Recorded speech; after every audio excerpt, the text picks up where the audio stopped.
Pada akhirnya, masalah tersebut berhasil ditipu oleh lidah tajam Lu Yun. Penjelasan yang diberikan kepada RH cukup masuk akal, alasan dinamakannya adalah karena pada awalnya terdapat stereotip tentang Chaos Bloodworm, dan memasuki jiwa orang lain akan menjadi sebuah tamparan di wajah. Bukankah dia memiliki akar yang sama dengan RH, pemimpin Brigade Pembongkaran?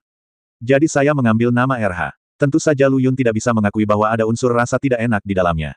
Adapun penjelasan yang diberikan kepada Qian Qinger, itu agak asal-asalan. Bagaimanapun, RH tidak bisa ditarik keluar dari jiwanya. Tapi penjelasannya bisa masuk akal. Penjelasan yang diberikannya adalah dia pernah memelihara seekor husky, sehingga dia bisa tidur di pangkuannya. Itu sebabnya aku baru jatuh cinta untuk pertama kalinya dan mau tidak mau mengucapkan kata-kata itu. Qian Qinger memikirkannya dan merasa bahwa Lu Yun sedang memarahinya secara tidak langsung. Tapi dia tidak punya bukti. Menurut perkataanmu, aku sering tidur dengan bantal Cerebellum Axe di pelukanku. Bolehkah aku memanggilmu Cerebellum Axe? Qian Qinger cemberut, seperti hamster yang diisi makanan, membuat orang ingin menyentuhnya. Namun, Lu Yun akhirnya memutuskan ide ini, jika tidak, Qian Qinger harus meledak. Dan dia berkata tanpa malu-malu, jika kamu tidak keberatan menyebut pria kuat dan tampan sepertiku dengan nama yang lucu, aku tidak keberatan sama sekali. Setelah mengatakan ini, Lu Yun tidak lupa menunjukkan senyuman yang sedikit jahat. Qian Qinger hampir jatuh cinta padanya. Setelah menyadari bahwa dia telah kehilangan ketenangannya, wajah Qian Qinger memerah dan dia dengan cepat memalingkan wajahnya, bergumam di mulutnya, kapak cerebelar. Kapak cerebelar. Lu Yun diam-diam menggelengkan kepalanya, pesonanya masih sama seperti sebelumnya. RH tidak dapat menahan diri untuk tidak mengeluh, saya belum pernah melihat orang yang tidak tahu malu seperti kakak. Lu Yun mengabaikan ini dan meregangkan ototnya sebelum berdiri. Menghadapi sinar matahari yang redup, saya berjalan keluar gua dan melihat ke arah Liao Yuan yang seperti cekungan di kejauhan, tempat kota Zhongzhou nomor 11 dulu berada. Sekarang tidak ada yang tersisa, bahkan satu batu bata pun tidak tersisa. Hilang, kota sebesar itu menghilang begitu saja dalam semalam. Seruan Qian Qinger datang dari belakang. Pulau Zhongzhou tidak damai akhir-akhir ini. Jika Anda tidak memiliki teman lain di Pulau Zhongzhou, saya menyarankan Anda untuk pergi dari sini secepat mungkin. Lu Yun berkata bahwa dia memiliki 2 cincin penyimpanan lagi di tangannya, kedua cincin penyimpanan ini masing-masing berisi 10 juta batu roh dan 1 juta sumber binatang. Dengan dana ini, Anda dapat menjalani kehidupan yang sangat bergizi dimanapun Anda berada. Qian Qinger mengambil 2 cincin penyimpanan dan menghitungnya. Di kedua matanya, satu murid berisi batu spiritual dan yang lainnya berasal dari hewan. Setelah menghitung dan memasukkan 2 cincin penyimpanan ke dalam sakunya, Qian Qinger berkata dengan wajah bangga, dengan aset kecil ini, kamu tidak bisa hidup bahagia dimanapun. Bagaimana, misalnya tempat yang misterius, harga di sana mahal sekali. Uang segini saja yang hilang. Qian Qinger, yang menyadari bahwa dia telah membocorkan rahasianya lagi, dengan cepat menutup mulutnya dan menatap Lu Yun dengan ekspresi kebencian. Lu Yun juga sangat tidak berdaya. Itu artinya Qian Qinger sangat gugup. Atau justru tidak perlu diwaspadai sama sekali. Beri dia langkah maju atau sesuatu untuk dikatakan, dia benar-benar berani mundur dan mengambilnya. Jangan melihatku seperti itu. Kamu sendiri yang mengatakannya. Aku tidak memaksamu. Lu Yun merentangkan tangannya, menunjukkan bahwa dia tidak akan disalahkan. Ketika Qian Qinger mendengar ini, mulutnya hampir menjadi marah. Berhati-hatilah saat berbicara lain kali. Apa yang ingin kamu katakan terlintas di benakmu terlebih dahulu. Jangan mengatakan apapun dengan lantang. Orang lain tidak sebaik aku. Orang sepertimu yang datang dari tempat misterius hanyalah orang bodoh di dalam hatimu, mata beberapa penggarap abadi. Harta yang langka. Lu Yun berkata setengah membujuk dan setengah mengancam. Kamu tidak perlu khawatir tentang hal itu. Qian Qinger berkata dengan marah. Terserah kamu. Lu Yun melambaikan tangannya dan turun gunung. Apakah kamu pergi sekarang? Lukamu. Itu bukan masalah lagi. Lu Yun berkata tanpa menoleh ke belakang, seseorang perlu mencari keadilan atas apa yang terjadi kemarin. Tapi kenapa orang ini adalah kamu? Kenapa tidak bisa orang lain? Qian Qinger bingung mengapa seseorang mengambil inisiatif untuk melepaskan beban darinya. Bukankah tujuan memupuk keabadian adalah memupuk kebebasan dari kekhawatiran dan kebebasan? Kamu bilang begitu, lalu kenapa orang ini bukan aku? Lu Yun mengangkat tangannya dan melambai, hati-hati, sampai jumpa lagi. Melihat ke belakang yang tidak terlalu murah hati dan bahkan sedikit kurus, Qian Qinger mengikutinya tanpa sadar. Kenapa kamu mengikutiku? Aku akan melakukan sesuatu yang sangat berbahaya. Aku ingin kamu yang mengurusnya. Kakiku ada di atasku, jadi aku akan pergi kemanapun aku pergi dulu. Qian Qinger berkata dengan kasar. Aku benar-benar akan melakukan sesuatu yang sangat berbahaya, jadi jangan ikuti aku. Lu Yun berkata sambil menangis dan tertawa. Kamu sangat kejam, apakah kamu hanya berbicara dengan penyelamatmu seperti ini? Lagi pula aku telah menyelamatkan hidupmu. Bersikaplah sopan padaku. Qian Qinger seperti plester kulit anjing. Dia tidak tahu mengapa dia menempel pada Lu Yun, dan dia tidak bisa melepaskannya bagaimanapun caranya. Bujukan terhadap Lu Yun masuk ke telinga yang satu dan keluar dari telinga yang lain. Saya tidak melupakannya sama sekali. Lu Yun menghela nafas dalam-dalam saat melihat ini, dia hanya bisa membiarkannya mengikuti, apalagi yang akan dia lakukan. Anda tidak bisa menjatuhkannya, buang saja ke rumput. Lu Yun juga membuat perjanjian 3 bagian sebelumnya dengan Qian Qinger. Pertama, ketika kamu menghadapi bahaya, kamu harus bersembunyi di belakangnya. Kedua, jangan berlarian dan jangan menimbulkan masalah. Ketiga, jangan berbicaralah dengan santai, jangan sampai kamu mengatakan sesuatu yang tidak seharusnya. Benar, kalian semua akan telanjang. Qian Qinger secara alami setuju, membuat Lu Yun semakin ragu apakah dia mendengarkan apa yang dia katakan. Saudaraku, apakah kamu benar-benar ingin membawa botol minyak seperti itu? Kalau tidak, apa yang harus saya lakukan? Dia menguntitnya dan bersikeras untuk mengikutinya. Apa yang bisa saya lakukan? Lu Yun juga tidak berdaya dalam hal ini, saat dia menghadapi bahaya, mungkin dia akan mundur sendiri. Belum tentu. Apa yang akan dilakukan Lu Yun dalam perjalanan ini tentu saja adalah pesan yang ditinggalkan Qiao Yuchen di lempengan batu, Beihai Nantian. Apakah itu klan dari keluarga Suge atau klan dari keluarga Situ? Bagi Lu Yun, ini hanyalah masalah satu langkah lagi dan satu langkah lagi. Lagi pula, tidak peduli yang mana dari dua keluarga yang ditemui Lu Yun, dia bisa mengetahui keberadaan pihak lain dari mulutnya. Keluarga Situ jelas merupakan target nomor 1 yang ingin diselesaikan terlebih dahulu oleh Lu Yun. Sekarang Ping Lu tidak hanya ada di tangan mereka, tetapi Sui Tianzong juga ada di tangan mereka. Ada juga orang tak bersalah di kota Zhongzhou yang dibunuh oleh mereka. Lu Yun harus mencari keadilan bagi mereka. Di dalam wilayah klan keluarga Suge, rasa belas kasihan memenuhi udara. Semua orang di keluarga Suge menyesal kehilangan seorang jenius seperti Sugesi. Hari ini adalah hari ketika Sugesi dimakamkan. Anggota keluarga Suge berkumpul di luar aula leluhur, berlutut dan menyaksikan Suge Tianyu meletakkan tablet dengan tulisan Sugesi di sudut aula leluhur. Suge Tianyu tersedak beberapa kali dan hampir pingsan. Seluruh klan menghela nafas, tetapi hanya satu orang yang tertawa dengan sangat tidak pantas. Tawa itu arogan, gila dan penuh provokasi. Ini adalah penghinaan dan rasa tidak hormat terhadap almarhum. Ini adalah kebodohan pada jatuhnya seorang jenius. Namun tidak ada seorang pun di keluarga Suge yang memandangnya dengan marah, dan tidak ada yang mengambil tindakan untuk mengusirnya dari aula berkabung yang melambangkan sisa orang yang meninggal. Dia bahkan memandangnya dengan penyesalan dari waktu ke waktu. Hanya karena orang yang tertawa itu bernama Suge Qingjing, hanya karena orang yang terbaring di peti mati itu adalah saudaranya. Suge Qingjing gila. Dia menjadi gila sejak kematian saudaranya dan mulai tertawa sepanjang waktu dan hanya tertawa. Wajah Suge yang tersenyum murni dan mati rasa penuh dengan kesedihan, tapi tawanya tidak pernah berhenti. Dua garis air mata mengalir di wajah tersenyum ini, yang sangat tidak harmonis. Saat peti mati tertutup seluruhnya, orang-orang di aula leluhur perlahan-lahan pergi. Pada pukul 10 malam, hanya Suge Qingjing, yang masih tertawa terbahak-bahak, yang tersisa di aula leluhur yang besar ini. Suge Tianyu sudah pingsan karena kesedihan saat peti mati itu disegel. Tiba-tiba, Suge Qingjing menggunakan tangannya untuk menghentikan mulutnya agar tidak mengeluarkan tawa yang menyayat hati. Suge Qingjing berjalan menuju peti mati dengan gemetar. Meskipun hanya berjarak 3 atau 2 langkah, dia berjalan dengan susah payah. Setiap langkah sepertinya menghabiskan seluruh kekuatannya. Akhirnya Suge Qingjing berbaring di peti mati, mengertakkan gigi dan meneriakkan 2 kata, "Saudaraku. Kenapa kamu begitu bodoh?" Sekarang tubuh Suge Qingjing sepertinya berisi jiwa Sugesi, dan Suge Qingjing yang asli telah pergi bersama tubuh Sugesi yang roboh. Ini adalah kesepakatan yang dibuat Suge Qingjing dengan suara iblis, menggunakan nyawanya sebagai ganti nyawa saudaranya. Saat ini, awan kabut hitam muncul dari tubuh Suge Qingjing, Jie. Sugesi, jangan sia-siakan niat baik saudaramu. Kamu iblis. Haha. Karena kegembiraannya, Sugesi tidak bisa menahan tubuhnya dan tertawa liar lagi. Ini adalah kutukan yang sengaja dijatuhkan oleh iblis pada tubuh Suge Qingjing. Tidak ada alasan lain selain dia suka melihat senyuman yang menyayat hati dan tawa yang menyeramkan. Sugesi, jangan lupakan perjanjian antara kamu dan aku. Jika kamu gagal memenuhinya, apa yang akan terjadi pada saudaramu? Kamu lebih tahu dariku, Jie. Setelah itu, kabut hitam menghilang. Tawa arogan sekali lagi bergema di seluruh keluarga Suge, yang baru saja mendapatkan kedamaian. Jie, dengan tubuh surga dan jiwa keputusasaan, biarkan aku melihat bagaimana kamu bisa menahan gelombang ini. Lu Yun, dan di klan keluarga Situ, sebuah peristiwa besar juga terjadi. Penatua Agung, penatua dari aula leluhur, saya serahkan perjalanan ini kepada kalian berdua. Kata Situ Mufan dengan sungguh-sungguh. Tuan, ini serius. Ini masalah hidup dan mati klan kita. Kita berdua harus mencoba yang terbaik dan mempertaruhkan nyawa kita untuk mengembalikan kota langit, senjata pembatas. Dengan perkataan kedua tetua, aku lega. Selama kita bisa mendapatkan kota langit, senjata pembatas, klan kita pasti bisa melarikan diri dari dunia atas terkutuk ini sebelum hari bencana tiba.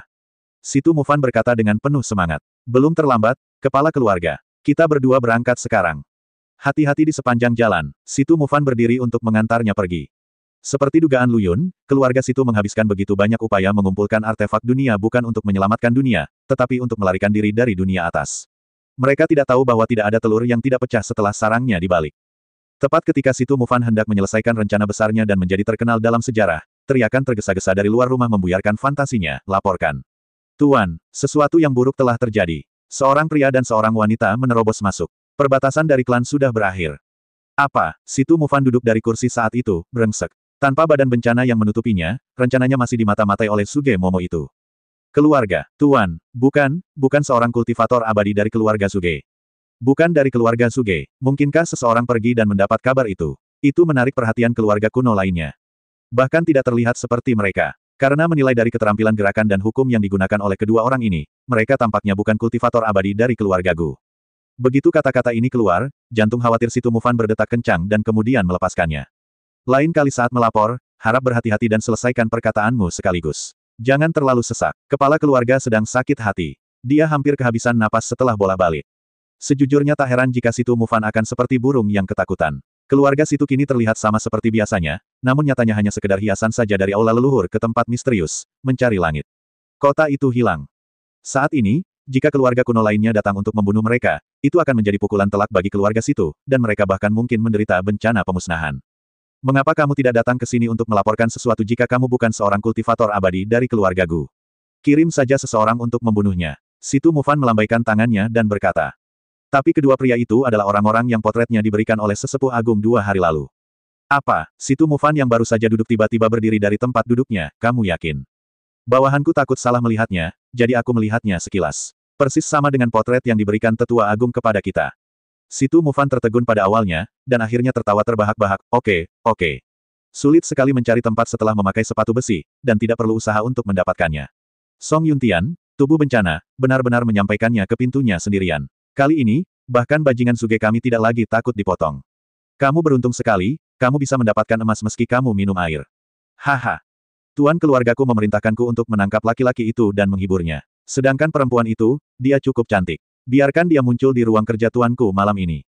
Ya, pengunjung itu setuju dan kemudian melangkah mundur. Namun, Lu Yun dan Qian Qinger, yang tidak mengetahuinya, masih terjebak dalam apa yang disebut Bei Hai Nantian. Setelah masuk, Lu Yun menyadari mengapa tempat ini diberi nama Bei Hai Nantian.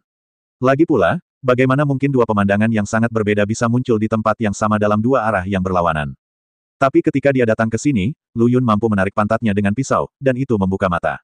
Ketahuilah apa yang disebut satu langkah dan satu reinkarnasi.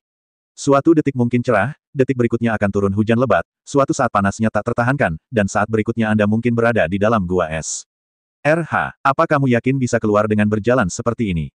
Lu Yun bertanya dengan ragu. Percayalah, kakak, kapan RH berbohong padamu? RH berjanji sambil menepuk dadanya. Tapi tamparan di wajahnya segera datang. Langit yang semula cerah langsung diselimuti awan gelap saat Lu Yun turun. Dalam sekejap, Lu Yun dan keduanya basah kuyup oleh hujan. RH, tidakkah kamu memberiku penjelasan? Lu Yun mengibaskan air hujan dari rambutnya dan bertanya. Untungnya, ini hanya hujan biasa. Jika itu karena pisau atau benda lain, Lu Yun mungkin tidak bisa menyelamatkan nyawanya sekarang. Saudaraku, kamu harus tenang dulu dan menunggu sementara aku mengamati. RH menghiburnya. Lu Yun dan Qian Qinger hanya bisa diam di tempatnya dan tidak berani bergerak. Sekarang kamu menyesal mengikutiku. Lu Yun memandang Qian Qinger yang sedang mengeringkan rambutnya dengan energi spiritual. Kamu mengatakan ini seolah-olah hujan tidak menimpamu. Qian Qinger membalas. Hatiku berkata, kamu telah memilih jalanmu sendiri, dan kamu harus bertahan meskipun kamu mengertakkan gigi.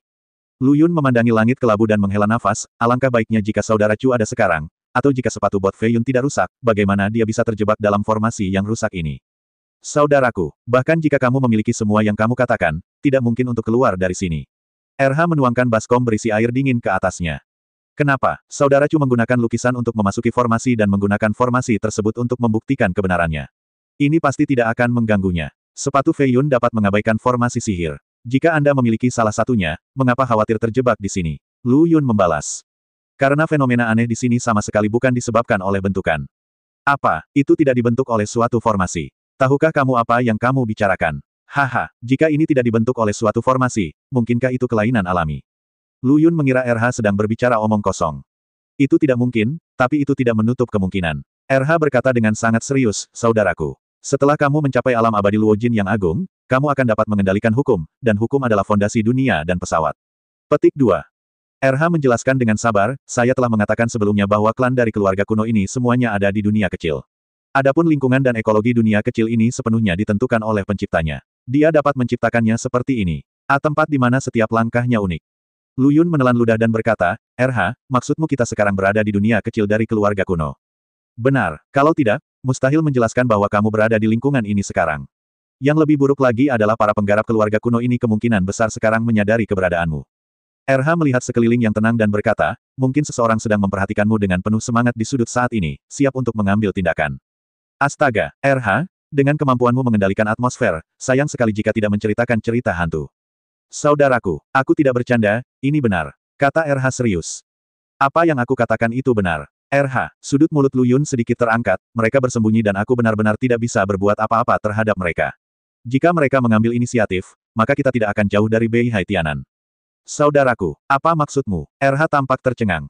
Haha, jangan lupa untuk apa kita di sini. Lu Yun melenturkan ototnya dan berkata, kami di sini bukan untuk minum teh dan mengobrol dengan keluarga kuno ini, kami di sini untuk menimbulkan masalah.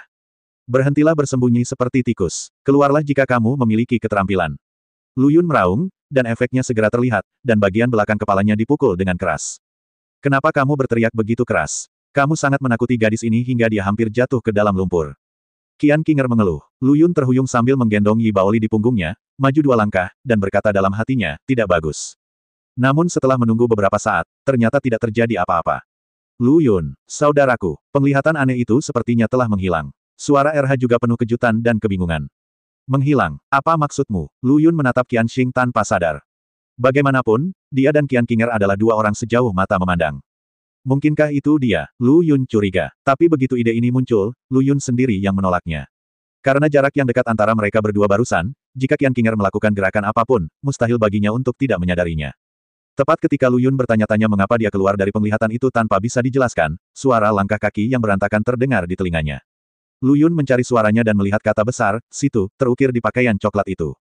Nak, ikuti kami dengan patuh, dan rasa sakit fisikmu akan berkurang. Kultivator abadi yang dipimpin oleh keluarga Situ berkata dengan nada menghina.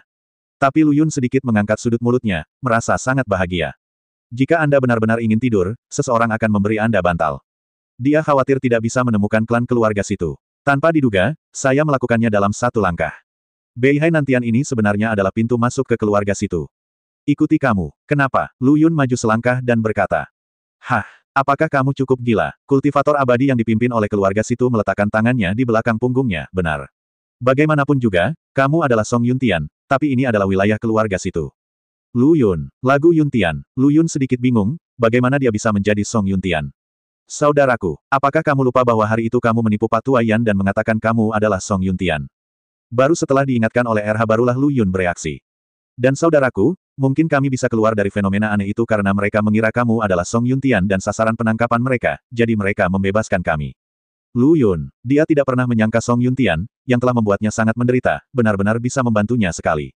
Saudara-saudara, ayo, teriakan tajam dari pemimpin keluarga Situ membuat Lu Yun tersadar dari lamunannya. Lalu aku mendengar seruan dari belakang, kenapa aku tidak bisa bergerak? Tidak apa-apa jika kamu tidak bisa bergerak. Kultivator abadi yang dipimpin oleh keluarga Situ tertawa dan berkata, haha. Di dunia waktu yang aku tunggu, jika kamu bisa bergerak, maka akan ada hantu. Sebelum dia selesai berbicara, dia ditampar wajahnya. Karena Lu Yun tidak terpengaruh sama sekali, sosoknya sudah bergerak ke arah mereka dalam sekejap. Dia telah mempelajari hukum waktu keluarga Situ. Saat pihak lain menunjukkan niat membunuhnya, Lu Yun telah memotong ruang di sekitarnya. Untungnya, di antara kelompok pembudidaya dari keluarga Situ ini, tidak ada satupun hukum waktu yang berada di atas hukum ruang Lu Yun. Jika tidak, tindakan ini akan sia-sia seperti melawan orang tua Bai Yan hari itu. Mengesampingkan kelebihan yang dibawa oleh hukum waktu, kelompok pembudidaya abadi dari keluarga Situ ini tidak ada bedanya dengan ikan dan udang busuk. Bajingan, keluarga Situ, tidak akan pernah melepaskanmu. Kultivator abadi dari keluarga Situ yang memimpin perjalanan ini menatap Lu Yun dengan mata penuh kebencian dan meraung. Tapi yang menyambutnya adalah bunyi klik, dan tubuhnya roboh ke tanah. Karena dia ada di sini untuk menimbulkan masalah, Lu Yun tentu saja tidak perlu menahan diri. Sejak itu, pasukan terdepan keluarga Situ telah dimusnahkan, dan tidak hanya itu, Lu Yun, Dewa Wabah, telah dibebaskan. Keluarga, Tuan, ini tidak baik, ini tidak baik. Pelayan itu masuk ke kamar Situ Mufan dengan panik. Apa yang terjadi lagi? Situ Mufan bertanya dengan tidak sabar, tetapi dia berpikir dalam hatinya, saya akan menggantikan orang ini besok. Dia membuat keributan ketika terjadi sesuatu dan tidak tenang sama sekali. Pelayan itu kehabisan nafas karena dia berlari terlalu cepat tadi. Dia menunjuk ke pintu ke samping, kalau begitu, itu. Di mana? Situ Mufan terus melihat ke arah jari orang lain, seolah-olah itu adalah tempat dia menyembunyikan kecantikannya di rumah emas. Saat itu, hatiku tiba-tiba menegang, mungkinkah istriku mengetahui tentang istriku yang membesarkan seorang simpanan? Kanan, Situ Mufan merasa langit mulai gelap saat itu. Meski ia adalah kepala keluarga situ, namun kepala keluarga tersebut tidak akan bisa mengambil gilirannya tanpa dukungan istrinya. Oleh karena itu, ia juga terkenal sebagai peternak ayam yang ketat di antara seluruh keluarga situ. Sudah berakhir, sudah berakhir. Sudah berakhir sekarang. Situ Mufan sepertinya sudah kehilangan jiwanya. Tidak, Tuan, bukan ini masalahnya. Pelayan itu akhirnya sadar. Ini salahku. Apakah kamu harus menakuti kepala keluargaku sampai mati agar kamu bisa merasa nyaman? Situ Mufan meraih kerah pelayan dan dengan marah berteriak, apa yang terjadi? Katakan padaku secepatnya. Ya, itu Song Yuntian. Dia membunuh semua orang yang kami kirim, dan apakah dia menuju ke keluarga sekarang? Kata pelayan itu dengan gemetar. Apa, membunuh mereka semua? Situ Mufan terkejut, saya tidak menyangka bencana ini akan terjadi 2 kali. Mungkinkah dia tidak membobol Beihai Nantian secara tidak sengaja? Sebaliknya, dia datang ke sini secara khusus. Petik 2. Situ Mufan mendengus dingin, kalau begitu. Maka dia meremehkan keluarga situ kita. Sampaikan perintah dari tuan keluargaku dan kirim 4 jenderal naga sejati ke sana. Meski 4 jenderal naga sejati bukanlah andalan terkuat keluarga situ, mereka tetap bisa dianggap sebagai tulang punggung keluarga situ miliknya. Tanpa mereka sadari, Lu Yun dan keduanya telah memasuki kota kecil di suku situ. Meskipun ini adalah klan dari keluarga situ dan para pembudidaya abadi di sini semuanya memiliki nama keluarga situ, mereka tetap tidak terkecuali dari nasib terbagi menjadi 3, 6 atau 9 kelas. Hanya saja kali ini bukan lagi soal hierarki nama keluarga, melainkan pertarungan terang-terangan dan terselubung antar faksi cabang. Meskipun orang-orang dengan bakat luar biasa dan kekuatan yang kuat dapat menyingkirkan beberapa kendala, mereka tidak dapat melepaskan diri dari belenggu yang mereka miliki sejak lahir. Seiring perubahan zaman, populasi keluarga situ pun semakin bertambah. Beberapa faksi telah bangkit, sementara yang lain mengalami kemunduran atau bahkan kehancuran. Lambat laun berkembang menjadi seperti ini. Terlepas dari kenyataan bahwa mereka semua memiliki darah yang sama, mereka sebenarnya tidak berbeda dengan monarki dan kekaisaran di luar. Demi kehidupan, setiap orang menjalankan tugasnya. Pandai besi, bertani, menenun dan menjahit, berbisnis dan menjual kembali. Satu-satunya perbedaan adalah nama penguasanya. Dari kaisar hingga kepala keluarga, hanya saja kepala keluarga di sini hanyalah boneka yang mengandalkan istrinya untuk naik kekuasaan. Lu Yun dan Qian Qinger memasuki kota dan melihat orang-orang di sekitar mereka memandang mereka dengan aneh. Hal itu membuat mereka berdua merasa tidak nyaman. Bagaimana kalau kita segera keluar dari sini? Qian Qinger berbisik pada Lu Yun. Lu Yun juga ragu-ragu saat ini. Secara logika, dia ada di sini untuk menimbulkan masalah dan menghancurkan keluarga situ. Dan Lu Yun bukanlah orang yang berhati lembut. Dia tahu betul bahwa kebaikan terhadap musuh adalah kekejaman terhadap dirinya sendiri. Namun ketika dia melihat seorang bayi menunggu untuk disusui dalam pelukan ibunya, dia benar-benar tidak bisa berbuat apa-apa. Ada juga anak-anak yang periang dan suka bermain-main di jalanan. Mereka belum terlalu terlibat dengan dunia ini. Lu Yun tidak bisa melakukannya. Ayo pergi, Lu Yun berkata dengan mata sedikit tertutup. Saat ini, suasana hatinya sepertinya telah berubah, menjadi lebih cerah dan jernih. Saat keduanya hendak pergi, 2 sosok tiba-tiba menghalangi jalan mereka. Jalan yang awalnya aneh sepertinya membeku saat ini. Lu Yun memandangi 2 orang yang muncul di depannya. Mereka ditutupi baju besi hijau tua, memancarkan kilau kuning yang mencolok. Membunuh. Tanpa terlalu banyak omong kosong, dengan teriakan yang tajam, perang akan segera pecah. Lindungi dirimu sendiri. Lu Yun berkata kepada Qian Qinger, melangkah maju dengan kedua kakinya, dan berjalan lurus menuju mereka berdua. Tapi saat dia melangkah keluar, 2 sosok hijau tua muncul di belakang Qian Qinger. Tidak bagus. Lu Yun berseru dalam hatinya, dia tidak menyangka ada orang lain di sisi lain. Segera kembali ke pertahanan, tetapi bagaimana respons yang tergesa-gesa bisa lebih baik daripada respons yang telah direncanakan sejak lama. Bagaimanapun, Lu Yun masih selangkah lebih lambat. Tak hanya itu, serangan dari 2 pria di belakangnya pun hendak menimpa punggungnya yang tak berdaya. Ini jelas direncanakan oleh pihak lain, dan mereka ingin menjatuhkannya dalam satu gerakan. Engah, serangan kedua pria itu benar-benar menimpa Lu Yun. Saat mendarat, tubuh Lu Yun terbang seperti layang-layang yang talinya putus. Song Yuntian, di depan kita, seperti ini. Seseorang di antara 4 jenderal naga sejati berbicara. Dia hanya pecundang. Tuan rumah benar-benar orang yang mengirimku ke sini. Itu benar-benar berlebihan. Oke, ikat orang itu dengan cepat dan ayo kembali dan pulih. Salah satu jenderal naga sejati berbicara, dan 3 lainnya segera membuang sikap malas mereka dan langsung setuju. Jelas sekali orang ini adalah kapten dari tim beranggotakan 4 orang ini. Dan ketika salah satu jenderal naga asli perlahan mendekati Lu Yun, dia hendak mengikatnya. Lu Yun, yang tidak sadarkan diri, tiba-tiba membuka matanya, membanting tangannya ke tanah, dan menggerakkan tubuhnya seperti misil ke dekat tanah, menuju jenderal naga asli yang mengendalikan Qian Qinger. Perubahan mendadak itu benar-benar mengejutkan mereka berempat. Lagi pula, mereka berempat melihat dengan mata kepala sendiri bahwa Lu Yun sebenarnya diserang oleh mereka berdua. Bahkan jika dia tidak terluka parah dan tidak sadarkan diri, dia masih bisa memiliki kecepatan dan kekuatan ledakan seperti itu. Bagaimana dia bisa membuat mereka berempat tidak bergerak? Lu Yun meraung dengan marah. Mempelajari. Dalam sekejap, Lu Yun diselimuti darah emas. Keluar dari sini. Lu Yun meninju kultivator abadi yang menyandera Qian Qinger. Semua ini adalah rencana Lu Yun, dia memuntahkan darah dan jatuh pingsan ke tanah setelah diserang oleh dua jenderal naga asli. Ketika keempat orang itu menganggap entengnya, dia melancarkan serangan balik yang kejam, membuat mereka berempat lengah dan menyelamatkan Qian Qinger. Jika dia tidak melakukan ini, Lu Yun takut mereka berempat akan mengancam nyawa Qian Qinger, dan itu akan lebih sulit dari ini. Aduh, Lu Yun memblokir Qian Qinger di belakangnya, melihat keempat jenderal naga asli, dan mengeluarkan seteguk darah bercampur darah, pertempuran benar-benar dimulai sekarang. Song Yuntian, tahukah kamu bahwa kamu sedang bermain api? Kata kapten dari empat jenderal naga sejati. Apakah kamu bermain api? Lu Yun tersenyum, mau tidak mau aku bermain api, dan aku juga ahli dalam bermain api.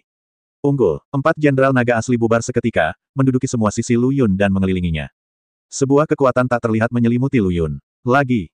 Lu Yun berkata dengan nada menghina, tapi dia tertegun pada detik berikutnya. Karena kali ini waktu di sekelilingnya tidak melambat, melainkan dipercepat. Sangat cepat, setidaknya 10 kali lebih cepat. Lu Yun memandang keempat orang itu dengan heran, dan sangat bingung. Tapi Lu Yun segera menyadari bahwa dia terlalu banyak berpikir. Karena tubuhnya hanya bergerak sedikit, dia terbang tanpa kendali. Jika aliran waktu melambat, kekuatan gerak juga akan melambat, maka kecepatan waktu akan menguatkan setiap gerakan kecil. Sama seperti Lu Yun, dia jelas hanya ingin menggoyangkan tubuhnya, tetapi tubuhnya terbang keluar. Keempat jenderal naga sejati sepertinya sudah menduga hal ini, dan sebenarnya menghalangi jalan Lu Yun. Tombak di tangannya mengeluarkan cahaya dingin yang menyilaukan. Menunggu Lu Yun, mangsanya, datang ke rumah Anda. Lu Yun mati-matian menggerakkan tubuhnya, dan akhirnya di saat-saat terakhir, dia menggerakkan tubuhnya keluar dari jangkauan ujung tombak. Keempat jenderal naga sejati tidak menunjukkan kemarahan apapun atas hal ini, namun senyuman di wajah mereka malah semakin kuat. Hal ini membuat Lu Yun merasakan firasat buruk di hatinya. Kemudian dia menyadari mengapa keempat orang ini bertingkah seperti ini. Karena Lu Yun berusaha mati-matian untuk membalikkan tubuhnya, Lu Yun bergerak dengan sangat keras. Akibatnya, Lu Yun sekarang seperti pinball di ruang terbatas, terus-menerus mengenai penghalang domain di sekitarnya dan memantul kembali. Tapi dia tidak bisa berhenti. Namun, empat jenderal naga sejati, yang telah beradaptasi dengan perubahan kecepatan aliran 10 kali lipat, mampu berjalan di tanah datar tanpa terpengaruh sama sekali. Mereka mengayunkan tombak di tangan mereka dan berdiri di sana, menunggu Lu Yun memukulnya. Mereka bahkan membuat taruhan serius siapa di antara mereka berempat yang akan dipukul Lu Yun dengan tombaknya. Jika Lu Yun digantikan oleh Song Yuntian, tergantung pada nasib buruk pihak lain, tidak akan ada pemenang dalam taruhan ini. Pasti akan ada tidak kurang dari 1 dari 4 tombak, mari kita cicipi. Saudaraku, potong ruangnya dengan cepat, desak RH. Apa aku tidak mau? Aku tidak bisa melakukannya. Lu Yun berkata tanpa daya, dia sekarang seperti Zhang Fei yang melempar bulu ayam, tidak dapat menggunakan kekuatannya. Pada kecepatannya saat ini, dia tidak bisa mengunci ruang di mana dia berada. Jika dia dengan gegabah mengunci ruang, kemungkinan besar Lu Yun akan terbelah dua oleh perbedaan laju aliran waktu di dua ruang. Haha, Song Yuntian, berhentilah berjuang sia-sia, terima saja takdirmu dengan patuh. Mimpi, mata Lu Yun menyipit, matanya dipenuhi cahaya perak.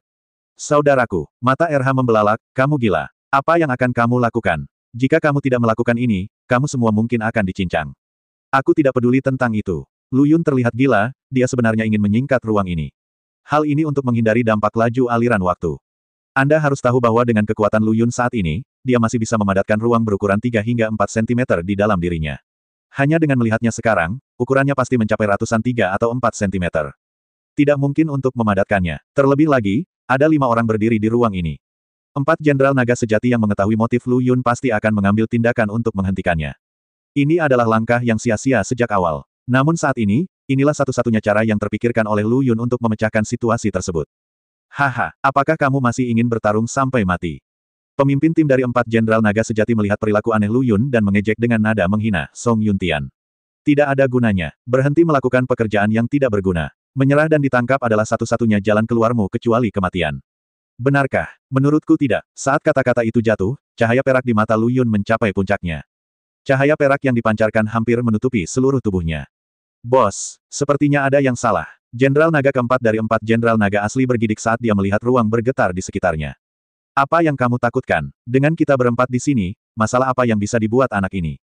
Jenderal kedua dari 4 jenderal naga asli memelototi orang yang baru saja berbicara, kamu tidak berguna, kamu sangat takut dengan masalah sekecil apapun. Tetapi, begitu kata-kata anak keempat keluar dari bibirnya, dia balas berteriak, tidak. Cepat kabur, ruang ini akan meledak. Orang yang berbicara adalah kapten dari 4 jenderal naga sejati. Tetapi ketika 3 orang lainnya mendengar dan bereaksi, semuanya sudah terlambat. Ketidakstabilan ruang membuat mereka panik, dan mereka juga terjebak dalam kecepatan waktu 10 kali lipat. Ada tabrakan terus-menerus di luar angkasa. Ketika bos dari 4 Jenderal Naga Sejati yang merupakan satu-satunya yang melarikan diri melihat pemandangan ini, dia secara tidak sadar ingin mengambil kembali hukum waktu, tetapi dia terkejut menemukan bahwa bidang yang dibentuk oleh hukum waktu tidak lagi berada di bawah kendalinya. Dan karena benturan antara hukum waktu dan hukum ruang, seluruh ruang ini menjadi sangat tidak stabil, seolah-olah bisa runtuh kapan saja. Tidak hanya itu, di tengah ruang ini, titik hitam yang sangat gelap menyebar ke sekeliling dengan kecepatan yang mengkhawatirkan. Saudaraku, hentikan. RH berhenti dengan keras. Aku juga ingin berhenti, tapi itu di luar kendaliku. Lu Yun juga merasa tidak berdaya. Sejak titik hitam kecil itu muncul, hukum ruang angkasa di tubuh Lu Yun mulai diserap olehnya secara tak terkendali. 3 jenderal lainnya dari 4 jenderal naga sejati berada dalam situasi yang sama. Mereka juga menghadapi masalah yang sama. Hukum waktu di tubuh mereka ditarik secara paksa oleh titik hitam kecil. Ini masalah. Kakak, RH baru saja selesai berbicara ketika titik hitam kecil itu sepertinya tidak ingin RH menyelesaikannya. Itu hanya seukuran ibu jari, tapi tiba-tiba menjadi setinggi manusia. Kekuatan hisap yang mengerikan itu menelan segala sesuatu di ruang angkasa dalam sekejap. Bahkan ruang ini ditarik dan ditelan, dan tentu saja tidak ada orang seperti Lu Yun yang selamat. Untungnya, titik hitam kecil ini menghilang setelah menelan ruang ini. Bos dari 4 jenderal naga sejati melihat ke depan yang kosong dan berdiri di sana dengan linglung. Rasanya seperti fantasi, sepertinya tidak terjadi apa-apa kecuali 5 orang menghilang. Jalannya masih sama, pedagangnya masih pedagang yang sama, tidak ada yang berubah.